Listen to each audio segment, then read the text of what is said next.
আল্লাহর নবী ডাক দিয়ে বলে, আল্লাহ তোমারে ক্ষমা করে দিয়েছে ইয়া রাসূলুল্লাহ, সমস্ত অপরাধ ক্ষমা করলেও কিন্তু আমি যে আমার নিজের কন্যাকে জীবিত কবর দিয়েছি, আমার মনে হয় আমার আল্লাহ এই অপরাধ ক্ষমা করবে না। ও দুর্গাপুরের পূর্ব পাড়ার মা, আজকে তুমি পর্দা করে চলতে পারো না, স্বামীর কথা তুমি মানতে পারো না। আল্লাহ রাব্বুল আলামিনের হাবিব তোমাদেরকে এত ইজ্জত এত সম্মান দিয়েছে, এমন একটা সময় ছিল গো মা, কারো ঘরে যদি কন্যা সন্তান জন্ম হয়ে যাইত, আরবের মানুষেরা সাথে সাথে জীবিত অবস্থায় তারে কবর দিয়ে দিত।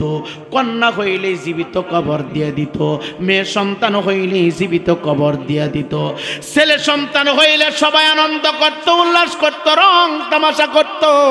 কিন্তু কারো ফ্যামিলিতে যদি কন্যা সন্তানের আগমন হইত, কন্যা সন্তান যদি আমার আল্লাহ দিতেন, তারা সংসারের বোঝা মনে করতেন, সংসারের কলঙ্ক মনে করতেন, ফ্যামিলির কলঙ্ক মনে করতেন। তারা কন্যা সন্তানগুলিকে নিয়ে পাহাড়ের চূড়া থেকে ডিল মারিয়া নিচে সরে দিত, এমনকি পাথর চাপা দিয়া তারা মেরে ফেলত। এ আমার মা, আল্লাহর হাবিবের উপরে যখন নবুয়ত নাযিল হয়েছে, যখন ওহী শুরু করলো, তখন থেকে আমার নবীজি নিষেধ করে দিলেন, সাবধান, আগামী কাল থেকে আর কন্যা সন্তানকে মাটি চাপা দেওয়া যাবে না, আগামী কাল থেকে আর কোনো কন্যা সন্তানকে হত্যা করা যাবে না। চিৎকার দিয়ে বলেন সুবহানাল্লাহ। আমদার মুসলমান বাবারা,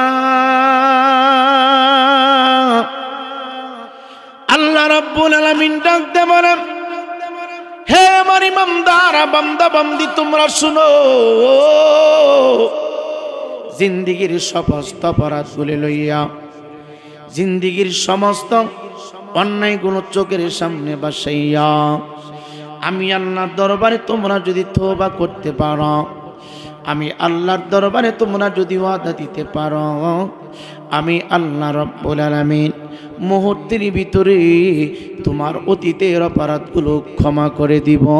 আমার আল্লাহ রাব্বুল আলামিন বান্দা বান্দির অপরাধগুলো ক্ষমা করতে মুহূর্তের সময় লাগে না, কারণ আমার আল্লাহ বলে, ও বান্দারা, তোমরা যতই অন্যায় করো না কেন, যতই পাপ কাজ করো না কেন রে, আমি আল্লাহ হলাম লা তাকনাতু মির রাহমাতিল্লাহ। আল্লাহ বলে, বান্দা তুমি যতই অন্যায় করো না কেন, যত অপরাধ করো না কেন, বান্দা আমি আল্লাহর রহমত থেকে তোমরা নৈরাশ হইও না, আমি আল্লাহর রহমত থেকে তোমরা পলায়ন করিও না। আমাদের অন্যায় যদি জমিনের পরিমাণ হয়, আল্লাহর রহমত প্রথম আসমানের সমতুল্য। আমাদের অন্যায় যদি যুবক ভাই প্রথম আসমানের সমতুল্য হয়, আমার আল্লাহর রহমত দ্বিতীয় আসমানের সমতুল্য। এর জন্য আমার আল্লাহ বলে, আমি হলাম লা তাকনাতু মির রাহমাতিল্লাহ। বান্দা তুমি যতই অন্যায় করো না কেন, যত অপরাধ করো না কেন, আমি আল্লাহর রহমত থেকে তোমরা নৈরাশ হইও না, আমি আল্লাহর রহমত থেকে তোমরা ফাকির হইও না। এই জন্য ইমানদার মুসলমান বাবারা, এমন কোন মানুষ বলতে পারবে না তার আমলনামার ভিতরে গুনাহ নাই। আমি আমির হোসেন রায় পড়ি, গুনার সাথে যুক্ত, আপনি গুনার সাথে যুক্ত, সমস্ত মানুষগুলো গুনার সাথে যুক্ত। গুনাহ যদি মাফ করাইতে হয়, অপরাধগুলি যদি ক্ষমা করাইতে হয়, ইসালে সবের মাহফিলে তুমি বসে যাও, জান্নাতের বাগানে বসে যাও, উলামায়ে কেরামের সামনে বসে যাও। নবী আমার ডাক ডাকে, এই জগতের মানুষ শুনো, তুমি যদি পাহাড় পরিমাণ অন্যায় করো, তুমি যদি সাগরের পানি পরিমাণ অপরাধ করো, তারপরেও আল্লাহর দয়া থেকে তোমরা নৈরাশ হইও না। আমার আল্লাহ পাহাড় পরিমাণ অন্যায় ক্ষমা করার জন্য একটা মুহূর্তের সময় লাগে না। চিৎকার দিয়ে বলেন আল্লাহু আকবার। হায়াতুন নবী, জিন্দা নবী বলে, এমন একটা সময় ছিল, এমন একটা যুগ পার হয়ে গেল, নবীজি বলেন 40 বছর বয়সে আমি নবীজির উপরে নবুয়ত যখন নাজিল হয়েছে, নবুয়ত নাজিল হওয়ার আগে গোটা মক্কা নগরের আনাসে কানাসেরে বাবা এমন একটা অবস্থা ছিল, পুরুষ পুরুষের সাথে জেনা করত। এ যুবক ভাই, নিজের পিতা তার কন্যার সাথে জিনার কাজ করত। এই ইমানদার মুসলমান যুবকরে রাস্তাঘাটে দাঁড়াইয়া পুরুষে পুরুষে মেলামেশা করত, মেয়েরা মেয়েরা মেলামেশা করত। এমন একটা সময় মক্কা নগরে ছিল রে বাবা, মানুষগুলোকে জীবিত কবর দিতে জীবিত। কারো যদি কন্যা সন্তান দুনিয়াতে জন্মগ্রহণ করত, কন্যা সন্তানের চেহারাটা দেখার সাথে সাথে নিজের পিতা নিজের সন্তানকে মাটির নিচে পুঁতিয়া রাখত, নিজের সন্তানকে নিজের পিতা মাটির নিচে তারা পুঁতায়া রাখত। নবী আমার ডাক দেবার আয়ামে জাহিলিয়াতের যুগ চলছে রে। পয়গম্বর ঈসা আলাইহিস সালাতু ওয়াস সালাম যখন চলে গেল, আমি নবী আসার আগ পর্যন্ত মানুষগুলো এত পাতারা হয়ে গেল, মানুষগুলো এত দিশাহারা হয়ে গেছে। মানুষ মূর্তি বানাইয়া মূর্তির পূজা করে, আগুনের পূজা করে, গাছের পূজা করে। মানুষ পানির সামনে দাঁড়ায়া পানির কাছে সাহায্য চাই। এমন একটা অবস্থার ভিতরে এমন একটা অবস্থা শুরু হয়ে গেল, গোটা মক্কা নগরের মানুষগুলো গুনার সাথে যুক্ত হয়ে গেল। আমার নবীর উপরে আল্লাহ রাব্বুল আলামিন যখন নবুয়ত নাজিল করলেন, দলে দলে কাফের মুশরিকেরা আমার নবীর হাত মোবারক ধরে বায়াত নিতে শুরু করলেন। আমার নবীর কালমা শরীফ পড়িয়া ইমানদার মুসলমান হইতে শুরু করলেন। ইমানদার মুসলমান বাবারা যখন ইমানদার হয়ে যাবে, একটা মানুষ ইমানদার হওয়ার পরে তার উপরে আমলের তাগিদ চলে আসে। একজন মানুষ ইমানদার হওয়ার পরে রে বাবা তার জন্যে 5 ওয়াক্ত নামাজ ফরজ হয়ে যায়। একজন মানুষ ইমানদার হওয়ার পরে লোকটা যদি ধনাঢ্য হয়, হজ করা ফরজ হয়ে যায়, যাকাত দেওয়া ফরজ হয়ে যায়। আমার আল্লাহ রাব্বুল আলামিন তার কালামে হাকিমের ভিতরে বলি, ও জগতের মানুষ, ঈমান আনার পরে তোমরা আমলের সাগরে জাপ দিবা, ঈমান আনার পরে তোমরা নেকির সাগরে জাপ দিবা। ঈমান আনার পরে নিজেকে নিজে যদি অপরাধী মনে হয়, আমি আল্লাহর দরবারে তোমরা তওবা করবা। এই জন্য বাবা নিজে নেক আমল করতে হবে, আর একটা ভাইকে নেক আমল করার জন্য উৎসাহিত করতে হবে। নবী আমার মসজিদে নববীর ভিতরে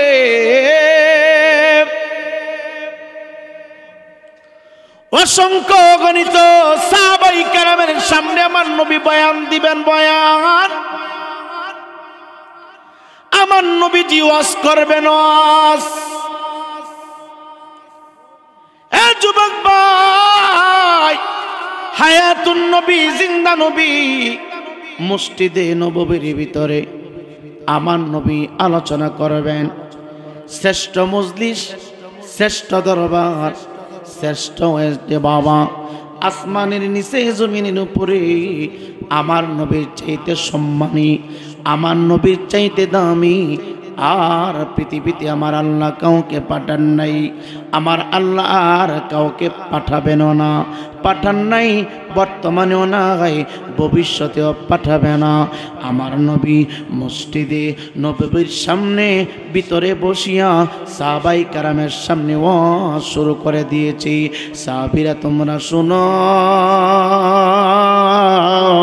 তোমরা অতীতে যত অন্যায় করেছ, অতীতে যত পাপ করেছ, অতীতে যত শিরিক বেদাত করেছ, অতীতে যত পাপের সাথে যুক্ত ছিলা, শুধু আমি নবীর চেহারা মুবারকের দিকে মায়ের নজরে তাকানোর কারণে আমি নবীর হাত ধরে কালমা পড়ে মুসলমান হওয়ার বরকতে আমার আল্লাহ রাব্বুল আলামিন তোমাদের সকলের অপরাধগুলো ক্ষমা করে দিয়েছি। আমার আল্লাহ রাব্বুল আলামিন তোমাদেরকে বেগুনাহ মাসুম বানিয়ে দিয়েছে। কারণ আমি নবী বেগুনাহ মাসুম, ইমানের সহিত কেউ যদি আমার হাত মোবারক ধরে ধরি পবিত্র কালমা শরীফ তেলাওয়াত করি, আমি নবীর উসিলায় আমার আল্লাহ রাব্বুল আলামিন তার অতীতের গুনাহগুলো ক্ষমা করে দিবেন, তাকে আমার আল্লাহ বেগুনাহ মাসুম বানিয়ে দিবে। সমস্ত সাহাবায়ে কেরাম খুশি, সবাই আনন্দিত, সবার জবানে হাসি, সবাই খুশি। কেন? যত পাপ করেছি, অন্যায় করেছি, আমার নবীর বরকতে, আমার নবীর সহবতী আমার আল্লাহ তাদেরকে ক্ষমা করে দিয়েছেন। দুর্গাপুরের পূর্ব পাড়ার বাবার সামনে যদি একবার, দুইবার, তিনবার অন্যায় করেন, বাবা হয়তো আপনার প্রতি রাগান্বিত হইয়া ঘর থেকে বাহির করে দিবে। মার প্রতি যদি জুলুম করেন, মা হয়তো আপনার প্রতি অনেক রাগান্বিত হবেন, আপনাকে বাড়ি থেকে বাহির করে দিবেন। কিন্তু আমার আল্লাহ ডাক দেয়া কয়, বান্দারে তুই যতই অপরাধ করস না কেন, যতই অন্যায় করস না কেন রে, আমি আল্লাহ রহমান নামের নামটা নিয়া তুই যদি আকাশের দিকে হাত বাড়াইয়া চোখ থেকে পানিগুলো ছাড়তে পারিস, আমি আল্লাহ বলে দিলাম এক ফোঁটা চোখের পানি নাকের ডগায় আসার আগে আগে আমি আল্লাহ রাব্বুল আলামিন তোর তামাম জিন্দেগির গুনাহগুলি মুহূর্তের ভিতরে মাফ করে দেয়। চিৎকার দিয়া কি সুবহানাল্লাহ বলা যাবে না? আওয়ালে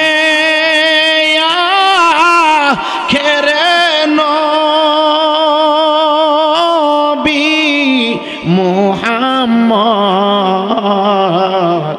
জাহেরে বা তেনে নবী মুহাম্মদ জাহেরে বা তেনে নবী মুহাম্মদ। ইমানদার মুসলমান, আমার নবী সাহাবায়ে কেরামের সামনে মসজিদে নববীর মিম্বারে বসারে যুবক, সমস্ত সাহাবায়ে কেরাম নবীর চেহারা মুবারকের দিকে তাকানো। এটা কেমন চেহারা, যে চেহারা মুবারকের দিকে তাকাইলি আমার আল্লাহ নবীজির উসিলায়, নবীজির বরকত দিয়া জিন্দেগির গুনাহগুলো মাফ করে দেন। সবাই নবীর চেহারা মুবারকের দিকে তাকানো। একটা পাগলা চোখ থেকে পানিগুলো সারে আর ফুফাইয়া ফুফাইয়া কান্দে, ডাকা দিয়া কয়, নবী গো সবার অপরাধ আমার আল্লাহ ক্ষমা করে দিলিও, সমস্ত পাপ সমাপ করে দিলিও। আমি এমন অপরাধ করেছি, আমি এমন অন্যায় করেছি, আমি এত পাপিষ্ট হয়েছি, আমি এই জগতের ভিতরে আমার চাইতে পাপী, আমার চাইতে জুলুমকারী, আমার চাইতে অন্যায়কারী আর দ্বিতীয় কেউ নাই। নবী বলে, বলো কি তুমি এমন কি অন্যায় করেছ? আমি নবী তোমার জবান থেকে শুনতে চাই। আমি নবী ঘোষণা দিলাম, আমার হাত ধরে মুসলমান হওয়ার পরে আমার আল্লাহ সবাইকে ক্ষমা করে দিয়েছে, আমার আল্লাহ সবাইকে মাফ করে দিয়েছে, আমার আল্লাহ সবাইকে বেগুনাহ মাসুম বানিয়ে দিয়েছে। আর তুমি দাঁড়াইয়া দাঁড়াইয়া বলতেছো আল্লাহ তোমারে ক্ষমা করবে না। তুমি বেশি অন্যায় করেছ, বেশি অত্যাচার করেছ, জুলুম করেছ, পাপ করেছ। এমন কি অন্যায় তুমি করেছ আমি নবী তোমার জবান থেকে শুনতে চাই। ইয়া রাসূলুল্লাহ, নবী গো এতগুলো মানুষের সামনে বলতে আমাদের লজ্জা হচ্ছে গো নবীজি। আমার নবী বলে, অসুবিধা নাই, আমি নবী তোমার ইজাজত দিলাম, হুকুম দিলাম, কি বলবা দাঁড়ায় বলো। পাগলা দাঁড়ায় গেল, পাগলা দাঁড়াইয়া ডাক দেখো, ইয়া রাসূলুল্লাহ, ইয়া হাবিবাল্লাহ, এই দুইটা হাত দিয়া একটা না দুইটা না অনেকগুলো জীবিত প্রাণ আমি মাটির নিচে দাবায়া দিছি। ইয়া রাসূলুল্লাহ, মায়ার নবী, নবী নবী গো, একজন না, দুইজন না, তিনজন না, অসংখ্য গণিত জীবিত বাচ্চা আমি জালেমের দুইটা হাত দিয়া মাটির নিচে পুতায়া দিছি।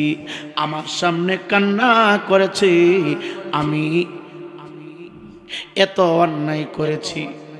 আমার সামনে কান্না করেছে, আমি এত বড় জুলুমবাজ হয়ে গেছি, এত বড় পাপিষ্ট হয়ে গেছি। আমার দিলে কোনো মায়া লাগে নাই, দয়া লাগে নাই।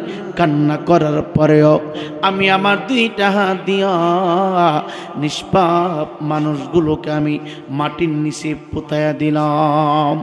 আল্লাহ নবী ডাক দে বলে, আল্লাহ তোমারে ক্ষমা করে দিয়েছে ইয়া রাসূলুল্লাহ, সমস্ত অপরাধ ক্ষমা করলেও কিন্তু আমি যে আমার নিজের কন্যাকে জীবিত কবর দিয়েছি, আমার মনে হয় আমার আল্লাহ এই অপরাধ ক্ষমা করবে না।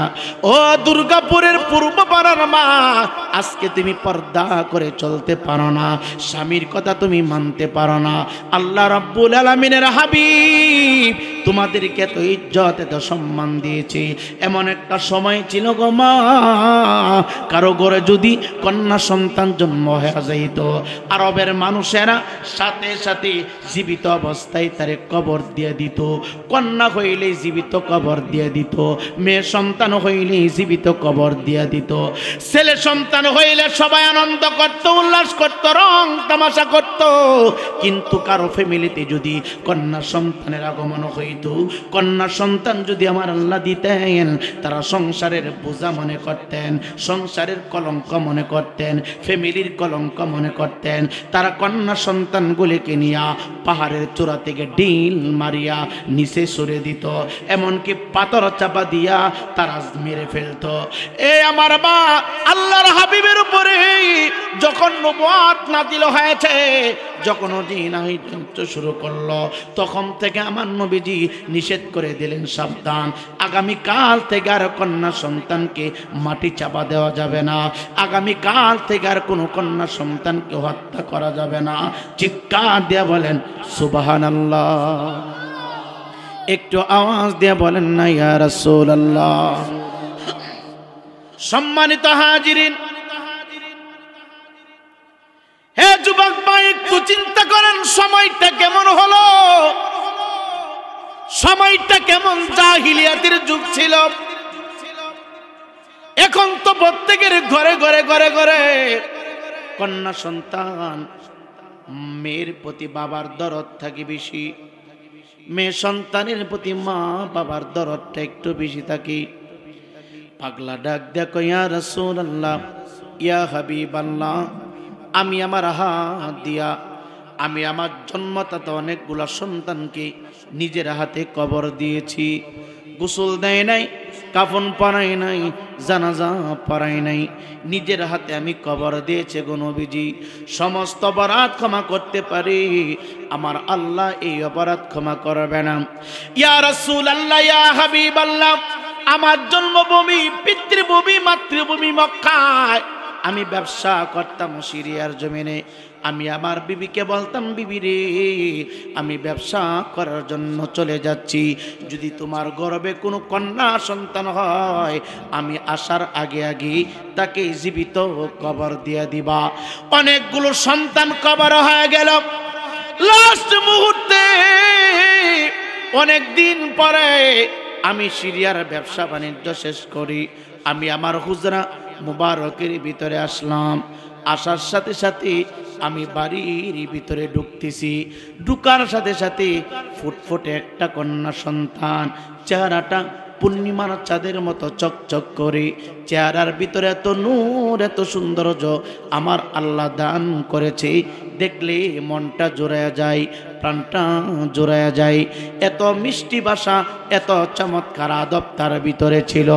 আমি সিরিয়ার ময়দান থেকে এসে ব্যবসার ফাঁকে ফাঁকে যখন আসতাম, আয়েশা দেখি আমার বাড়িতে একটা সন্তান বড় হয়ে গেছি। আমি আমার বিবিটাকে বললাম, ও বিবি, আমি তোমাকে আগেই বলেছিলাম, কন্যা সন্তান যদি হয়ে যায় জীবিত কবর দিবা। এখন এই কন্যা সন্তান কি জীবিত কবর কেন দিলেন আমি জানতে চাই। বিবি ডাক দেখো, স্বামী আপনি তাকা দেখেন না, এই সন্তানের চেহারা কত সুন্দর, হুবহুব আপনার চেহারার মতো দেখতে বোঝা যায়। আপনার চেহারার দিকে তাকাইলে যেমন মায়া লাগে, আমার এই সন্তানের চেহারাটার দিকে তাকাইলে মায়া লাগে গো স্বামী। এই সন্তান আমাকে মা মা বলে ডাকি, আপনাকে বাবা বাবা বলে খুঁজে, কেমনে আমি জীবিত কবর দিব? অনেকগুলো সন্তান তো কবর দিয়েছি, কিন্তু এই সন্তানের মতো কোনো সন্তানের চেহারা আমার আল্লাহ দান করে নাই। আমি সন্তানের প্রেমে পড়িয়া গো স্বামী, আমি জীবিত কবর দেই না। স্বামী আপনার হাতে ধরি, পায়ে ধরি, আপাতত এই সন্তান আমাদের ফ্যামিলিতে থাকুক। এই জালিম ডাক দেয়া কয়, হুজুর গো, আমি যখন রাত্র বেলায় ঘুমাইলাম বিছানার পরে, আমি টেনশন করতেছি, হায়রে সকালবেলা মানুষ আমাকে কন্যার বাবা হিসাবে জানবে, আমি কন্যা সন্তানের বাবা হয়েছি, মানুষের সামনে আমি কেমনে চেহারা দেখাবো, মানুষের সামনে আমি কেমনে কথা বলবো, এই চিন্তা করতেছি। সারাটা রাত আমার ঘুম হয় না। সকাল যখন হয়ে গেল, আমি আমার বিবিটাকে বললাম, বিবি, আমার সন্তানকে সুন্দর করে গোসল করে দাও, ভালো পোশাক পরিধান করে দাও, মেহমান খানায় যাব, দাওয়াত খাওয়ার জন্য এক জায়গায় যাব, তুমি সুন্দর করে গোসল করে দাও, সুন্দর করে সুন্দর পোশাক পরিধান করে দাও। ডাক ডাক ইয়া রাসূলুল্লাহ, ইয়া হাবিবাল্লাহ, নবী নবী নবী গো, মাত্র পূর্ব আকাশ থেকে সূর্যটা উদিত হচ্ছে। সকালবেলা আমার সামনে আমার বিবি আমার কন্যা সন্তানকে নিজের হাতে গোসল করায় দিল, নিজের হাতে চোখে সুরমা লাগায় দিল, নিজের হাতে সুন্দর পোশাক পরিধান করাইয়া আমি বাবার সাথে দিয়ে দিল। তার মা জানে না আমি তাকে মেরে ফেলব, আমার সন্তান জানে না আমি তাকে জীবিত কবর দিয়ে দিব, পাথর চাপা দিয়ে তাকে মেরে ফেলব। এই খবর মা জানে না, এই খবর আমার জাদুমনিও জানে না। আমি নিয়ে যাচ্ছি পাহাড়ের দিকে, হাঁটতে হাঁটতে হাঁটতে হাঁটতে গো নবীজি, আমার জাদুমনি আমার জিজ্ঞাসা করে, বাবা আপনি আমারে কোথায় নিয়ে যাচ্ছেন? এত দূরে পা দিয়া হাইটা হাইটা কোথায় নিয়ে যাচ্ছেন? আমি এমন জালিম এমন জুলুমবাজ হয়েছি, এত পাপিষ্ট হয়েছি, আমার অন্তর থেকে শয়তান দয়া মায়া সব কিছু চিনে নিয়েছি। শয়তান আমার উপর এমনভাবে পাকড়াও করেছে, এমনভাবে সোয়ারও হয়েছে, আমার অন্তরে কোনো মায়া লাগলো না, আমার অন্তরে কোনো দয়া লাগলো না। আমি বললাম একটু সামনে যাব দাওয়াত খাওয়ার জন্য। সামনে পাহাড়ের কাছাকাছি চলে গেলাম।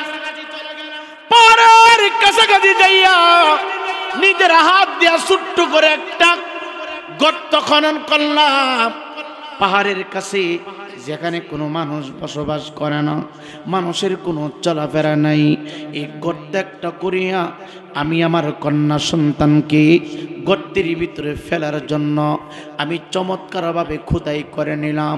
আমি গর্ত করার সময় আমার সন্তান আমার জিগাই, বাবা এখানে কেন কবর খনন করতেছেন, গহীন কেন গর্ত করতেছেন, তার কারণটাকে, বিষয়টা কি, কোন উদ্দেশ্যে এত কষ্ট করে? আপনি ব্যবসা থেকে বাড়িতে আসলেন, আসার পরে আপনি যেন একটা পেরেশানির ভিতরে পড়ে গেলেন, আমার হাত ধরে ধরে সকালবেলা পাহাড়ের কাছে নিয়ে আসলেন, এখানে কবর খনন করতেছেন কার জন্যে বাবা?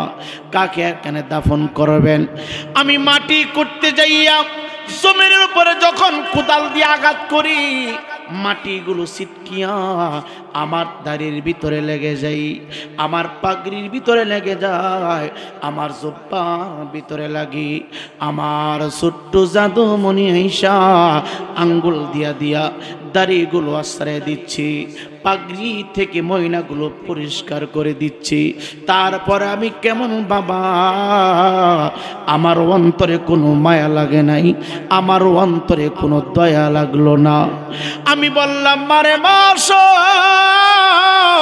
দেখো গর্তের ভিতরে কি দেখা যায়, গর্তের ভিতরে কি দেখা যায়? ছোট্ট মানুষ গর্তের পারে যেই মাত্র দাঁড়াইল, দাঁড়ায় বলে আম্মা এতক্ষণ আপনি কবরটা খনন করলেন, একটা গর্ত বানাইলেন, এখন বলতেছেন কি দেখা যায়?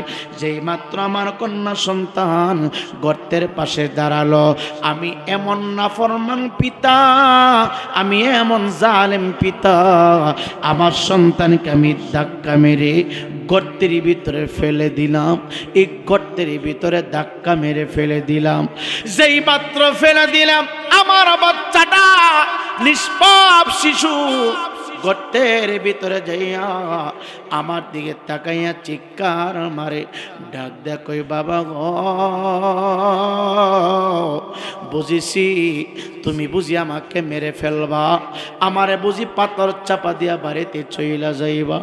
বাবা আমি তো কোনো অন্যায় করি নাই, কোনো অপরাধ করি নাই, কোনো পাপ করি নাই।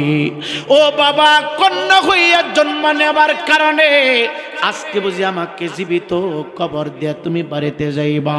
বাবা আমি আল্লাহর কসম কইরা বলি, আমারে তুমি প্রাণ হেমায়ের বানা, আমারে তুমি গর্তের ভিতরে রাইখা চইলা যাও, কোনোদিন তুমি আমার বাবা এই পরিচয় মানুষের কাছে দিব না। আমি তোমার সন্তান, এই কথা কাউরে বলবো না, কাউরে বলবো না। বাবা গো, তোমার হাতে ধরে পায়ে পড়ে এইভাবে আমার জীবিত খবর দিয়া চিৎকার দেয়া বলেন আল্লাহু আকবার। এ যুবক ভাই, কেমন সময় আমার আপনার কাছ থেকে পার হয়ে গেছে। ও দুর্গাপুরের মা, কতটুকু কষ্টের সময় আমার আপনার কাছ থেকে অতিবাহিত হয়ে গেছি। শিশু বাচ্চাটা গর্তের ভিতরে তাইকা ডাক দেয় কয় বাবা গো, আমি তো এমন কোনো অন্যায় করি নাই, এমন কোনো পাপ কাজও করি নাই, আপনার কোনো ক্ষতি করি নাই, শুধু এতটুকু জানি আমি কন্যা হিসাবে জন্ম নিয়েছি। আমি কন্যা হিসাবে জন্ম নেওয়ার কারণে আমারে বুঝি তুমি পাথর চাপা দিয়া মাটি দিবা, আমারে বুঝি তুমি গর্তের ভিতরে চাপা মাটি দিয়ে চইলা যাইবা। এই কথাটা আমার শিশু বাচ্চা গর্তের ভিতরে থাকিয়া চিৎকার দিচ্ছে আর আমাকে বাবা বাবা বলে ডাকতেছে। আমি না ফরমান কি করলাম জানেননি? পাহাড় থেকে ছোট্ট ছোট্ট পাথর নিয়ে আমি আমার সন্তানকে উদ্দেশ্য করে গর্তের ভিতরে নিক্ষেপ করতেছি, পাথর মারতেছি, পাথর মারতেছি, আর আমার সন্তান বড় বড় চিৎকার দিচ্ছে, কান্না করতেছি। ডাক দে বলে বাবা, আরেকটা পাথর আপনি মারবেন না, আল্লাহর কসম করে বলি আমাকে আপনি গর্ত থেকে বাহির করে দেন, আমাকে আপনি গর্ত থেকে উঠান। আল্লাহর কসম করে বলি আমি আপনাকে বাবা বলে স্বীকৃতি দিব না। আমি প্রয়োজনে জঙ্গলের ভিতরে থাকব, পাহাড়ের গর্তের ভিতরে থাকব, আমি কোনো দিন আপনার সামনে যাব না। তারপরেও আমাকে পাথর চাপা দিয়ে মারবেন না। এইভাবে আমি পাথর চাপা দিচ্ছি, বারবার পাথর মারতেছি। হঠাৎ করে তাকায় দেখলাম একটা পাথর যেই মাত্র আমি মেরে দিলাম, পাথরটা যাইয়া আমার কন্যা সন্তানের মাথার উপরে লেগে গেল, মাথাটা ফাটিয়া দুইটা ভাগ হয়ে গেছে, ফিলকি দিয়া প্লান্টগুলো উপরে উঠতেছি। আর একটা চিৎকার মারল, বাবা গো তুমি যখন সফরের ভিতরে ছিলা, ব্যবসার কাজে যখন ছিলা, আমি আমার মারে জিজ্ঞাসা করতাম মা আমার বাবা কখন আসবে, আমি কি আমার বাবা চেহারা কোনোদিন দেখতে পারবো না, আমাকে কি আমার বাবা আদর করবে না, আমাকে কি আমার বাবা কোলে তুলে চুমা দিবে না। বাবা যদি জানতাম তুমি আমার জন্য আজরাইল হইয়া বাড়িতে ফিরবা, তুমি আসার আগে আমি বাড়িতে করে চলে যেতাম। চিৎকার দিয়ে বলেন আল্লাহু আকবার। ইমানদার মুসলমান যুবক পাগলা ডাকতে কই নবী গো, ও মায়ের নবীজি, আমি আমার সন্তানকে জীবিত মাটি দিয়ে চলে আসলাম, এখনো সন্তানের কান্নার আওয়াজ আমার কানে বাজে। আমি সহ্য করতে পারি না, ঘুমাইতে যায় কন্যার কান্নার আওয়াজ কানে বাজি, খাবার খাইতে বসি কন্যার কান্নার আওয়াজ কানে বাজি, খাবার ভিতরে ঢুকে না, আমি বড় অশান্তির ভিতরে আছি। ইয়া রাসূলুল্লাহ, ইয়া হাবিবাল্লাহ, সবাইকে আমার আল্লাহ ক্ষমা করলিও, আমি পাপীকে আমার আল্লাহ ক্ষমা করবে না। নবী আমার ডাক দেওয়ালে শুনায় দিলেন, ইয়া আইয়ুহাল্লাযীনা আমানু তুবু ইলাল্লাহি তাওবাতান নাসুহা। নবী বলে, হে সাহাবা তুমি শুনো, ও সাহাবায়ে কেরাম তোমরা শুনো রে, তোমরা শোনা, তোমরা যদি সহি নিয়তে খালেস ভাবে আল্লাহর দরবারে তওবা করতে পারো, আমার আল্লাহ রব্বুল আলামিন চোখের পানির বিনিময়ে অতীতের অপরাধগুলো ক্ষমা করে দিবে। এ পাগলা সাহাবী তুমি শোনো, আল্লাহ শুধু তোমারে ক্ষমা করে নাই, আত্তা ইবু হাবিবুল্লাহ তোমার আমার আল্লাহ বন্ধু হিসাবে কবুল করে নিয়েছে। এই জন্য অনুরোধ কইরা বলি ভাই, আজকের এই মাহফিল গুনাহ মাফের মাহফিল, আজকের এই প্রোগ্রাম গুনাহ মাফ করার জন্য প্রোগ্রাম। বাবারে কবরবাসীরা আমাদের দিকে তাকায় আছে রে আব্বা, সমস্ত কবরবাসীরা আমাদের দিকে নজর করে আছে, কারণ কবরবাসীদের মতো সহায়, কবরবাসীদের মতো বিপদগামী আসমানের নিচে জমিনের উপরে আর কেউ নাই রে বাবা।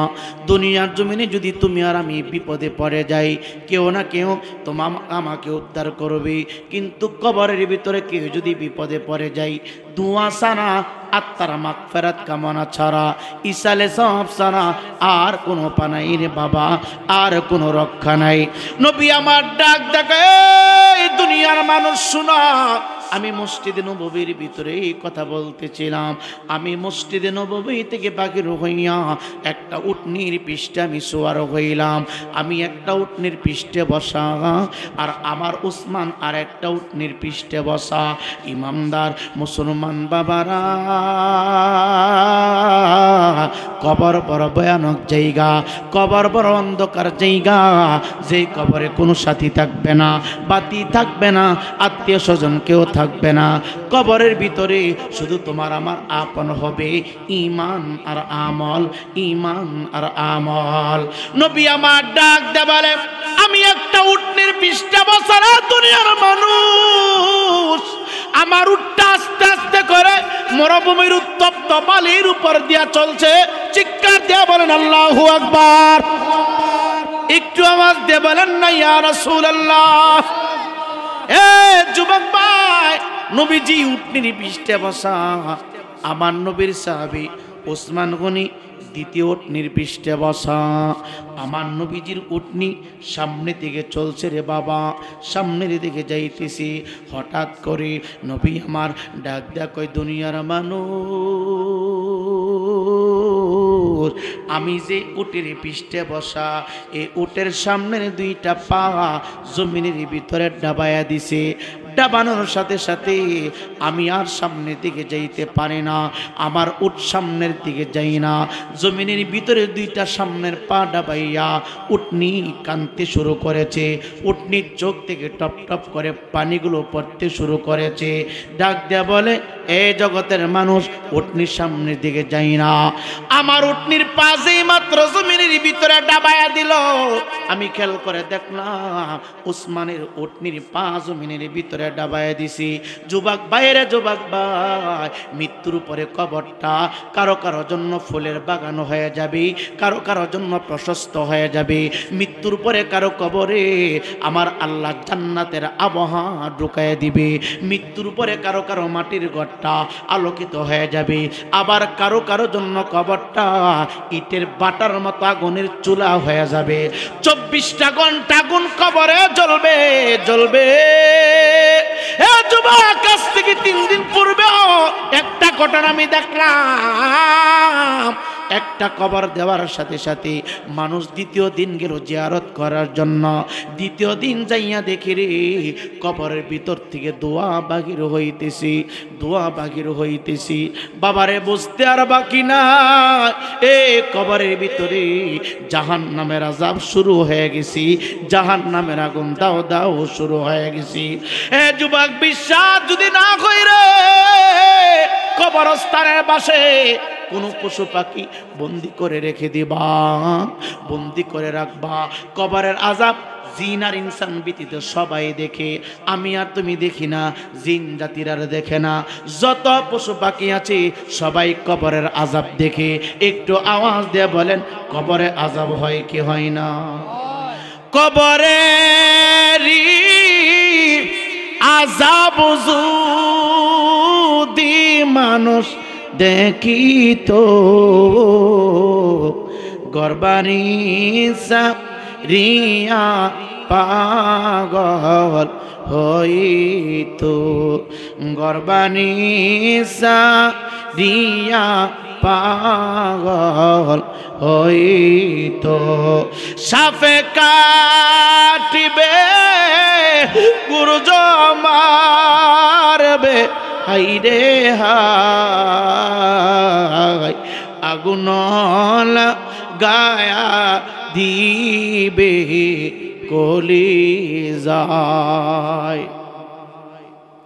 হে যুবক, বিশ্বাস যদি না হয় যেই কোনো একটা পশু পাখি বন্দি করে খাঁচারের ভিতরে কবরের পাশে বেঁধে রাখবা।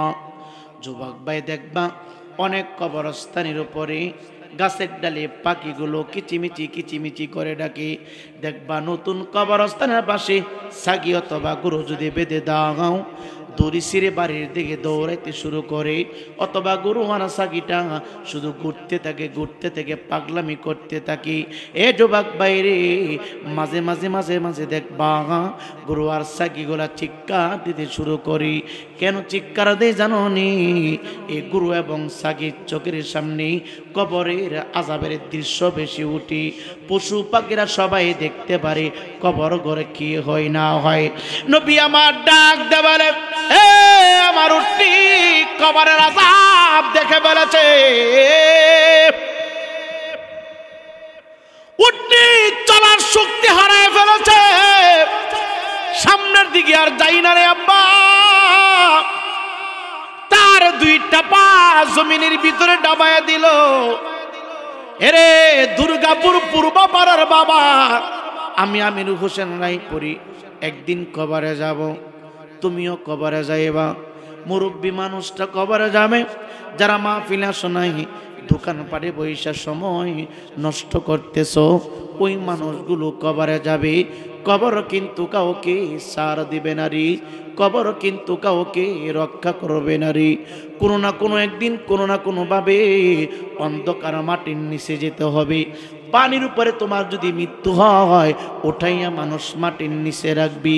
যুবক ভাই মাঝে মাঝে কবরের মাটি হাতে নিয়ে দেখবা, কবরের মাটিগুলো প্রচুর পরিমাণ ঠান্ডা। ও যুবক ভাই একটা দিন চিন্তা করলা না, প্রচন্ড ঠান্ডা, গরম কাপড় তোমার কবরে দিলা, কবরের মাটিগুলো অনেক ঠান্ডা রে বাবা। ঠান্ডা না যেন না লাগে, মা বাবা কত আতুর যত্ন করে তোমাকে লালন পালন করলো। যেই জায়গার ভিতরে কবর খনন করা হয়, নিচের মাটিগুলো হাতের ভিতরে নিয়ে দেখবারে বাবা, কবরের মাটিগুলি প্রচুর পরিমাণ ঠান্ডা থাকি। এ যুবক ভাই, ঠান্ডার ভিতরে কেমনে তুমি একা একা থাকবা? রাস্তায় অ্যাক্সিডেন্ট হয়ে মরলা, তোমাকে মাটির নিচে রাখবে। যুবক ভাই আগুনে পুইরা মারা গেলা, তোমারে মাটির নিচে রাখবি। সিনজির অ্যাক্সিডেন্টে মারা গেলা, তোমাকে মাটির নিচে রাখবি। পানির ভিতরে পইরা মারা গেলা, তোমাকে মাটির নিচে রাখবে রে বাবা। মাটি ছাড়া আর কোথাও তোমারে রাখবে না বাবা। কোনো না কোনো একদিন মাটির নিচেই যেতে হবে। নবী আমার ডাক দিয়া কই উম্মত,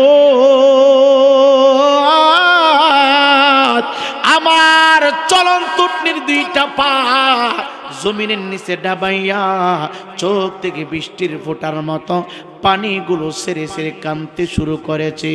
নবী আর বুঝতে বাকি নাই, আমার নবী উটনিরে কোনো কিছু বলে না, আঘাত করে না, পা দিয়া শব্দ লাগায় না, উটনি জমিনটার উপরে বসে আছে। উসমানের উটনিও বসে আছে। উসমান ডাক দিয়া কয়ে, জগতের মানুষ, নবীর উট চলে না, আমার উটটাও চলে না। হঠাৎ করে নবী আমার ডাক দিয়া কয়, উসমান রে, আমি নবী যাহা দেখি রে, তুমি উসমান তা দেখো না। আমি নবী যাহা শুনি, তুমি তাহা শুনো না। আমি নবীজি দেখতেছি সামনে কবরস্থান, কবরের ভিতরে আযাব চলছে, কবরের ভিতরে আযাব চলছে। চিৎকার দেখি আল্লাহু আকবার বলা যাবে না।